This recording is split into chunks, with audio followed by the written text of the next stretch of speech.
Ako siyan, isa akong silbitero at ito ang kwento ko.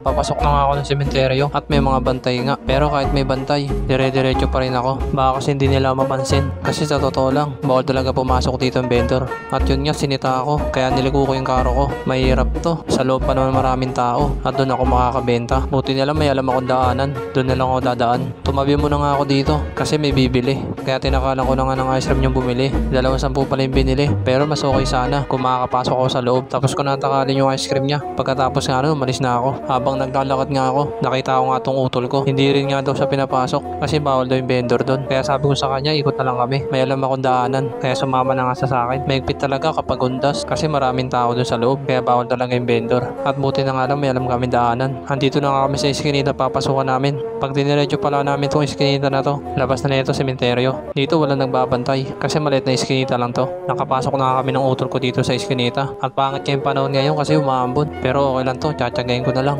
Undas naman kasi lahat ng tao nasa sementeryo. Kaya tatambay na lang ako dun hanggang mabentahan na ako. Palabas na nga kami ng iskinita at paglabas ko nga dito, medyo wala pang tao kasi umuulan. Pero kapag walang ulan to, siksikan na dito. Maaga pa naman kasi, 2:00 pa lang. Siguro pang mapagabi na, dadami na yung tao dito. Pangit talaga yung undas ngayon kasi maulan. Nakahanap na nga ako ng pwesto ko kaya tumabi na ako dito. Pagkatabi ko nga dito, kinuha ko na yung payong ko at nilipat ko na nga. Pagkatapos nga may bumili na agad, isang 5 piso. Pero okay na to, kaysa naman sa wala. Binigay ko na nga yung ice cream niya. Pagkatapos nga nagalimbang na ako. Lumalakas na nga yung ambon. Pangit talaga pasok ng undas ngayon kasi nakaraang taon hindi naman ganito. Kaya nakakabenta ako na maayos. Isang oras na ako nakatambay pero walang bumibili. Siguro dahil umulan nga ngayon. Matumal nga ngayon yung undas kasi dahil sa panahon. Kanina pa ako dito paikot-ikot pero walang bumibili. Kung meron man, bihira lang. Ay, sayang talaga yung undas ngayon. Isang taon na naman hihintayin ko bago mangyari ulit to. Gusto ko sana dumalo sa tatay ko kaso wala na yung buto niya doon kasi hindi kami nakakabayad. Nakita ko yung bantay kanina. Siguro nagtataka siya kung paano ako nakapasok. Shoutout para sa'yo, kuya. Pasensya na kayo, nagbabasakali lang kasi ako. Pag uwi ko pala, magtitirik ako ng kandila para sa tatay ko. Kung nagustuhan mo pala yung kwento ko, pakilike naman siya ka-share. Hanggang dito na lang. Salamat.